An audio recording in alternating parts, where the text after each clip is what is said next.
हाँ जी दोस्तों, नमस्कार। मैं डॉक्टर राजबाला आपके अपने YouTube चैनल राज चहल अकेडमी पर आपका स्वागत करती हूँ। मित्रों, जैसा कि आप जानते हैं कि आपकी 2 पाठ्य पुस्तकें पूरी हो चुकी हैं। आरोह भाग 1 और 2 उनकी प्लेलिस्ट बना दी गई है, वो आपको प्लेलिस्ट में मिल जाएंगी। और अब हम बात करेंगे बितान भाग 2। और इसमें जो पहली कहानी है वो सिल्वर वेडिंग है, मनोहर श्याम जोशी की है। मनोहर श्याम जोशी का जीवन परिचय मैं आपको स्वतंत्र रूप से दे चुकी हूँ। बहुत महत्वपूर्ण है, वो आपको करना बहुत ज्यादा जरूरी है। चलिए बितान भाग 2 में क्या है वो देख लेते हैं।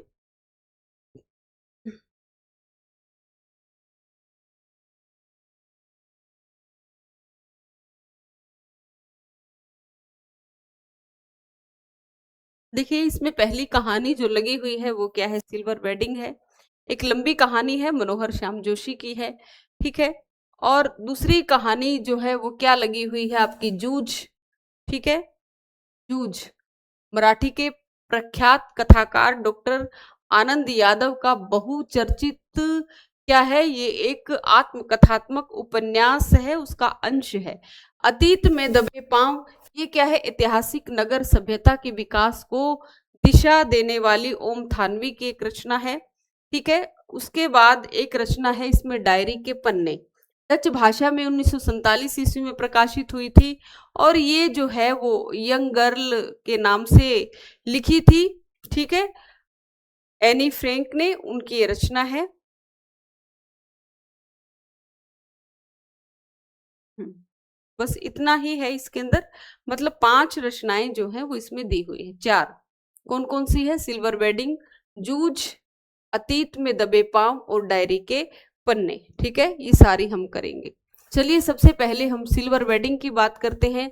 मनोहर श्याम जोशी, ये कैसी रचना है, ये एक लंबी कहानी है। ठीक है, कैसी रचना है, ये एक लंबी कहानी है। और इसमें क्या दिया हुआ है, देखिए मूल संवेदना क्या है सिल्वर वेडिंग की।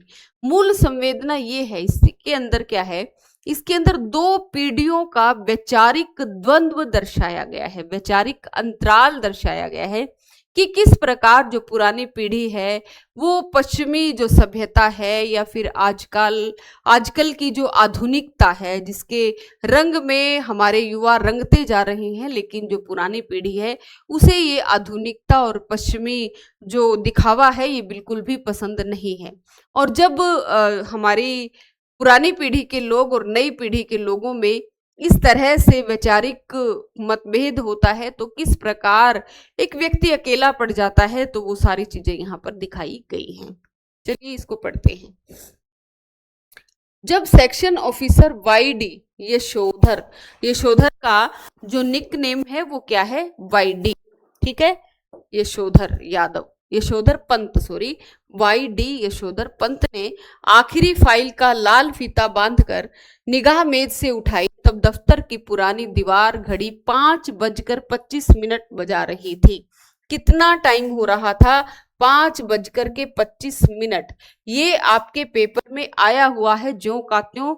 ये पूछा गया है कि दीवार घड़ी में कितने बजे थे, 5:25। ये बात आप याद रखेंगे। उनकी अपनी कलाई घड़ी में 5:30 बज रहे थे। मतलब कि जो दीवार घड़ी है उसमें तो 5:25 हुए थे, लेकिन जो उन्होंने हाथ पर घड़ी बांधी हुई थी उसमें 5:30 हो रखे थे। ठीक है। पंत जी अपनी घड़ी रोजाना सुबह शाम रेडियो समाचारों से मिलाते हैं, इसलिए उन्होंने दफ्तर की घड़ी को ही सुस्त ठहराया। फाइल आउट ट्रे में डालकर उन्होंने एक निगाह अपने माथ हथों पर डाली, जो उनके ही कारण 5 बजे के बाद भी दफ्तर में बैठने को मजबूर होते थे, क्योंकि ये वरिष्ठ क्लर्क थे। ठीक है, तो इसके कारण से जो इनके नीचे रहने वाले जो लोग थे, क्योंकि ये समय के पाबंद थे, तो लोग जो दूसरे जो वर्कर इनके नीचे कार्य कर रहे थे उनको भी इनके कारण जो है वो रहना पड़ता था ऑफिस के अंदर। ठीक है, क्योंकि घड़ी में, खुद की घड़ी में 5:30 बज चुके थे, तो ये जो है वो अपना जो दफ्तरी काम है उसको समेटने लग जाते हैं और चल पड़ते हैं। चलते चलते जूनियरों से कोई मनोरंजक बात कर दिन भर के शुष्क व्यवहार का निराकरण कर जाने की कृष्णानंद, कृष्णानंद इनके दोस्त थे जिनका नाम जो है वो किशन दा जिसको ये कहा करते थे। पांडे से मिली हुई परंपरा का पालन करते हुए उन्होंने कहा, आप लोगों की देखा देखी सेक्शन की घड़ी भी सुस्त हो गई है। कि आप लोग सुस्त हैं, पीछे चलते हैं, इसलिए घड़ी भी पीछे चलती है।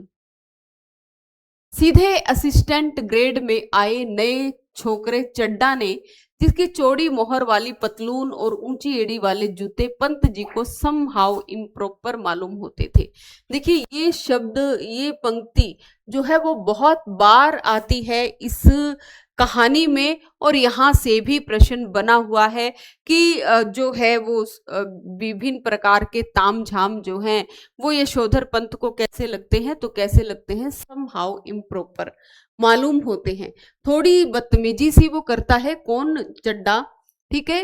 एज यूजुअल बोला, बड़े बाऊ आपकी अपनी चुनेदानी का क्या हाल है, वक्त सही देती है। पंत जी ने चड्डा की धृष्टता को अनदेखा किया और कहा, मिनट टू मिनट करेक्ट चलती है। चड्डा ने कुछ और धृष्ट होकर पंत जी की कलाई थाम ली।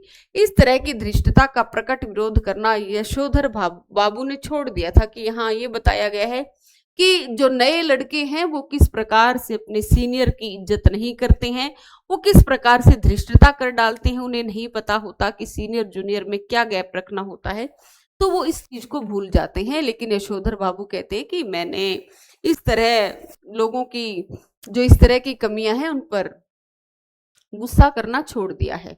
मन ही मन वह उस जमाने को याद जरूर करते हैं जब दफ्तर में वह किशन दा को भाई नहीं साहब कहते थे, और समझते भी थे। घड़ी की ओर देखकर वह बोला, बाबा आदम के जमाने की है बड़े बाऊ यह तो, अब तो डिजिटल ले लो, एक जापानी सस्ती मिल जाती है। कौन कहता है, चड्डा कहता है। वो बाबू कहते हैं कि ये घड़ी मुझे शादी में मिली थी, हम पुरानी चाल के हैं भाई, हमारी घड़ी भी पुरानी चाल की है। अरे यही बहुत है, अब तक राइट टाइम चल रही है, क्यों, कैसी रही। इस तरह का नहले पर दहले जवाब देते हुए एक हाथ आगे बढ़ा देने की परंपरा थी रेमजे स्कूल अल्मोड़ा में, जहां से कभी यशोधर बाबू ने मैट्रिक की परीक्षा पास की थी। मतलब एक हंसी खुशी का माहौल वो बनाने की कोशिश कर रहे हैं। दिन भर के जो कामकाजी माहौल था उससे उबाऊ माहौल था, उसको वो ठीक करने की कोशिश कर रहे हैं। इस तरह के आगे बढ़े हुए हाथ पर सुनने वाला बतौर दांत अपना हाथ मारा करता था, और वक्ता श्रोता दोनों ठठाकर हाथ मिलाया करते थे। ऐसी ही परंपरा किशनदा के क्वार्टर में भी थी, जहां रोजी रोटी की तलाश में आए यशोधर पंत नामक एक मैट्रिक पास बालक को शरण मिली थी। कभी किशनदा कुंवारे थे और पहाड़ से आए हुए कितने ही लड़के ठीक ठिकाना नहीं होने से उनके यहाँ रह जाते थे। मैस जैसी थी, मिलकर लाओ पकाओ खाओ। यशोधर बाबू जिस समय दिल्ली आए थे उनकी उम्र सरकारी नौकरी के लिए कम थी। कोशिश करने पर बाई सर्विस में वह नहीं लगाए जा सके, तब किशनदा ने उन्हें मैस का रसोईया बना करके रख लिया। यही नहीं, उन्होंने यशोधर को 50 रुपए उधार भी दिए। कितने रुपए उधार दिए, 50 रुपए। वह अपने लिए कपड़े बनवा सके, ताकि वे अपने लिए कपड़े बनवा सके और गांव पैसा भेज सके। बाद में इन्हीं किशनदा ने अपने ही नीचे नौकरी दिलवाई और दफ्तरी जीवन में मार्गदर्शन भी किया। किसका किया, यशोधर का। चड्डा ने जोर से कहा, बड़े बाबू आप किन ख्यालों में खो गए, मेनन पूछ रहा है कि आपकी शादी कब हुई थी। यशोधर बाबू ने सक पकाकर अपना बड़ा हुआ हाथ वापस खींचा और मेनन से मुखातिब होकर बोले, now let me see, I was married on 6 February 1947, कि मेरा जो विवाह है वो 6 फरवरी 1947 में हुआ था। मेनन ने फौरन हिसाब लगाया और चहकर बोला, many happy returns of the day sir, आज तो आपका सिल्वर वेडिंग है, शादी को पूरे 25 साल हो गए। यशोधर जी खुश होते हुए झेपे और झेपते हुए खुश हुए। ये अदा उन्होंने किशनदा से सीखी थी। चड्डा ने घंटी बजाकर चपड़ासी को बुलाया और कहा, सुन भाई भगवान दास, बड़े बाऊ से बड़ा नोट ले ले और सारे सेक्शन के लिए चाय पानी का इंतजाम कर दे फटाफट। यशोधर जी बोले, अरे ये वेडिंग एनिवर्सरी वगैरह सब गोरे साहबों के चौचले हैं, हमारे यहाँ थोड़ी बनाते हैं। चड्डा बोला, मिक्सचर मत पिलाइए गुरुदेव, चाय मट्ठी लड्डू बस इतना ही तो सौदा है, इसमें कौन सी बड़ी माया निकल जाएगी आपकी। यशोधर बाबू ने जेब से बटुआ और बटुए में से 10 का नोट निकाला और कहा, आप लोग चाय पीजिए, that I do not mind, लेकिन जो हमारे लोगों में कस्टम नहीं है, कि मेरे यहाँ कोई रिवाज नहीं है, उस पर इंसिट करना, दैट मैं समहाउ इम्प्रॉपर फाइंड करता हूँ। मतलब जैसे क्या है कि आजकल ऑफिसेज में जैसी भाषा बोली जाती है कि खिचड़ी भाषा, ना वो हिंदी ना वो इंग्लिश। चड्डा ने 10 का नोट चपरासी को दे दिया और पुणे बड़े बाबू के आगे हाथ फैला दिया कि एक नोट से सेक्शन का क्या बनता है, रुपए 30 हो तो चुग्गे भर का जुगाड़ करा सके। सारा सेक्शन जानता था कि यशोधर बाबू अपने बटुए में 100-150 रुपए हमेशा रखते हैं, भले ही उनका दैनिक खर्च जो है वो नहीं के बराबर है, और तो और बस टिकट का खर्चा भी नहीं है। गोल मार्केट से सेक्रेटेरिएट तक पहले साइकिल में आते जाते थे, अब पैदल आने जाने लगे हैं, क्योंकि बच्चे आधुनिक युवा हो चले हैं और पिता का साइकिल पर आना जाना जरा उन्हें खटकता है, तो बच्चों के अनुसार साइकिल तो चपड़ासी चलाते हैं। बच्चे चाहते हैं कि पिताजी स्कूटर ले लें, लेकिन पिताजी को समहाओ स्कूटर निहायत बेहुदा सवारी मालूम होती है, और कार जब अफोर्ड नहीं की जा सकती तब उसकी बात सोचना ही क्यों है। चड्डा के जोर देने पर बड़े बाऊ ने 10 के नोट 2 और दे दिए, लेकिन सारे सेक्शन के इसरार करने पर भी वे अपनी सिल्वर वेडिंग की इस दावत के लिए रुके नहीं। माथत लोगों से चलते चलते थोड़ा हंसी मजाक कर लेना किशन दी की परंपरा में है। उनके साथ बैठकर जो है वो चाय पीना, गप्पे मारना, वक्त बर्बाद करना उसे उन्हें जचता नहीं था। उधर यशोधर बाबू ने दफ्तर से लौटते हुए रोज बिड़ला मंदिर जाने और उसके उद्यान में बैठकर कोई प्रवचन सुनने और स्वयं ही प्रभु का ध्यान लगाने की नई रीत अपनाई है। मतलब क्योंकि जैसे जैसे व्यक्ति जो है वो बूढ़ा होता जाता है, वृद्धावस्था की ओर जाता है, तो ईश्वर की ओर ध्यान उसका चला जाना जो है वो स्वाभाविक है। यह किसके साथ हो रहा है? यह जो है वो यशोधर बाबू के साथ भी हो रहा है। यह बात उनके पत्नी बच्चों को बहुत अखरती है। बप्पा, आप कोई बूढ़े थोड़ी हैं जो रोज रोज मंदिर जाते हैं, इतने ज्यादा व्रत करते हैं। यशोधर बाबू इस आलोचना को अनसुना कर देते हैं। सिद्धांत के धनी की किशनदा के अनुसार यही निशानी है कि छोड़ो, जो कहता है कहते रहे, हमें तो अपना काम करना है। बिड़ला मंदिर से उठकर यशोधर बाबू पहाड़गंज जाते थे, घर के लिए साग सब्जी खरीद लाते थे, किसी से मिलना मिलाना हो तो इसी समय कर लेते थे। तो भले ही दफ्तर 5 बजे छूटता हो, घर कितने बजे पहुंचते थे? 8 बजे पहुंचते थे।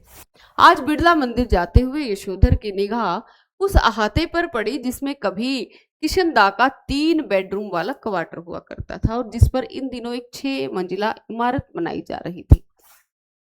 इधर से गुजरते हुए कभी के DIDZ एरिया की बदलती शक्ल देखकर यशोधर बाबू को बुरा सा लगता है।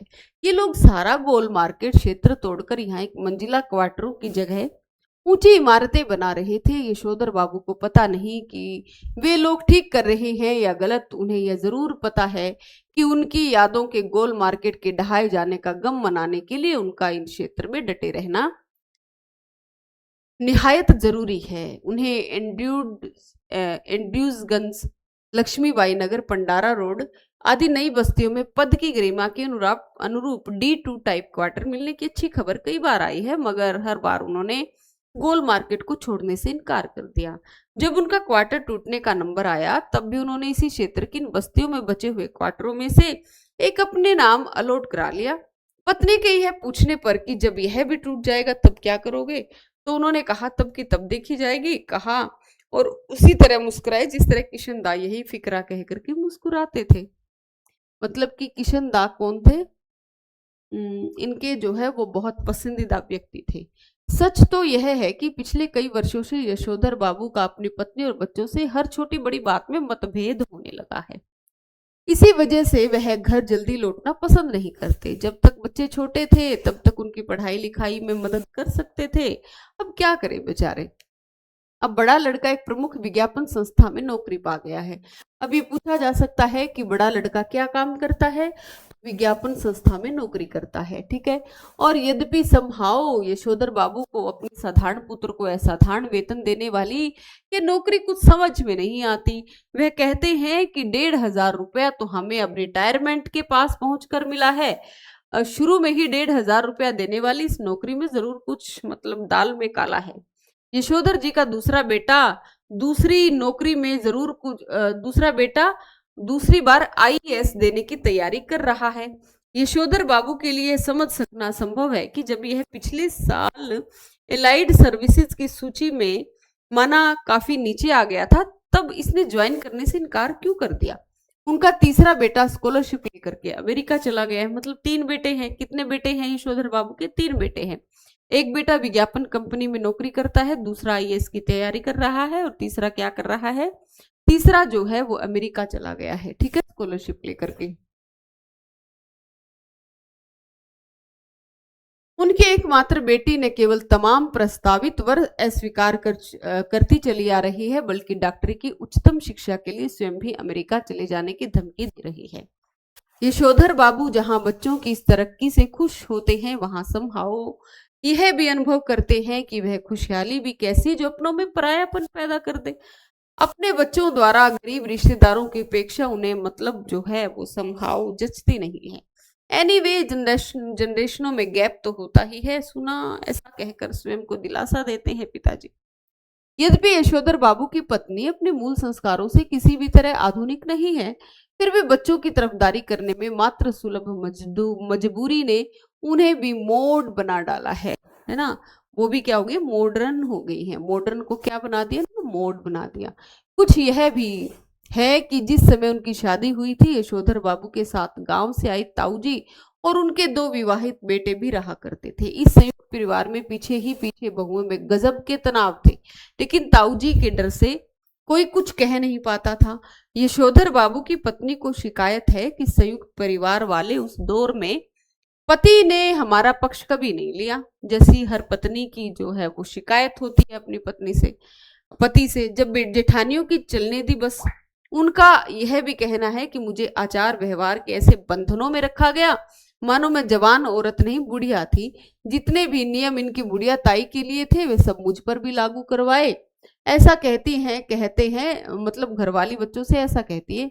बच्चे उसे सहानुभूति व्यक्त करते हैं। फिर वह यशोधर जी से उन्मुख होकर कहती है, तुम्हारे ये बाबा आदम के जमाने की बातें मेरे बच्चे नहीं मानते, उनमें उनका कोई कसूर नहीं है। नहीं, मैं इन बातों को उसी हद तक मानूंगी जिस हद तक सुविधा हो, मतलब जितना ठीक ठाक हो। अब मेरे कहने से यह सब ढोंग ढकोसला नहीं हो सकता, साफ बात है। फिर वो क्या कहती है? धर्म कर्म कुल परंपरा सबको ढोंग ढकोसला कहकर घरवाली आधुनिकताओं का सा आचरण करती है। यशोधर बाबू शानियाल बुढ़िया, चटाई का लहंगा, बूढ़ी मुंह मुहासे, लोग करें तमाशे कहकर उसके विद्रोह को मजाक में उड़ा देते हैं, अनदेखा कर देना चाहते हैं, लेकिन यह स्वीकार करने को बाध्य भी हो जाते हैं कि तमाशा उनका बन रहा है, वही इसका, वो तो बच्चों के साथ ढल गई है। जिस जगह किशनदा का क्वार्टर था उसके सामने खड़े होकर एक गहरा निश्वास छोड़ते हुए यशोधर जी अपने से पूछते हैं कि क्या यह बेटर नहीं रहता कि किशन दा की तरह घर गृहस्थी का बवाल ही ना पाला होता, भी शादी ना करवाई होती, लाइफ कम्युनिटी के लिए डेडिकेट कर दी जाती, मतलब समाज के लिए अपनी जिंदगी को जीता, क्या ये शादी के झमेले में फंस गया। फिर उनका ध्यान इस ओर गया कि बाल जती किशन दा का बुढ़ापा सुखी नहीं रहा। उसके तमाम साथियों ने हौज खास, ग्रीन पार्क, कैलाश, कहीं ना कहीं जमीन ले ली, मकान बनवा लिया, लेकिन उसने कभी इस ओर ध्यान दिया ही नहीं। रिटायर होने के 6 महीने बाद जब उसे क्वार्टर खाली करना पड़ा, हद हो गई। उसके द्वारा उपकृत इतने सारे लोगों में से एक ने भी उसे यहाँ अपने रहने की पेशकश नहीं की। स्वयं यशोधर बाबू उसके सामने ऐसा कोई प्रस्ताव नहीं रख पाए। देखिए यहाँ बताया गया है कि जिनका जिस समय उनको जरूरत होती है, जिनकी उस समय सहायता की जाती है, जरूरत पड़ने पर वो लोग किस प्रकार उस व्यक्ति से मुंह फेर लेते हैं, ये समाज की सच्चाई है और उसको यहाँ दर्शाया गया है। रिटायर हो फिर क्या कहते हैं क्योंकि उस समय तक उनकी शादी हो चुकी थी। उनके 2 कमरों के क्वार्टर में 3 परिवार रहा करते थे। किशन दा कुछ साल राजेंद्र नगर में किराए का क्वार्टर लेकर रहे, फिर अपने गांव लौट गए, जहां साल भर बाद उनकी मृत्यु हो गई। ज्यादा पेंशन खा नहीं सका बेचारा। विचित्र बात यह है कि उसे कोई भी बीमारी नहीं हुई, बस रिटायर होने के बाद मुरझाता सूखता ही चला गया। जब उसके एक बिरादर से मृत्यु का कारण पूछा तो यशोधर बाबू को यह जवाब दे, जो हुआ होगा, यानी पता नहीं क्या हुआ होगा। जिन लोगों के बाल बच्चे नहीं होते, घर परिवार नहीं होता, उनके रिटायर होने के बाद जो हुआ होगा से भी मौत हो जाती है, क्योंकि कोई संभालने वाला नहीं होता, कोई पूछने वाला नहीं होता। यह जानते हैं यशोधर बाबू। बच्चों का होना भी जरूरी है। यह सही है कि यशोधर जी के बच्चे मनमानी कर रहे हैं, ऐसा संकेत दे रहे हैं कि उनके कारण यशोधर जी को बुढ़ापे में कोई विशेष सुख प्राप्त होने वाला नहीं है।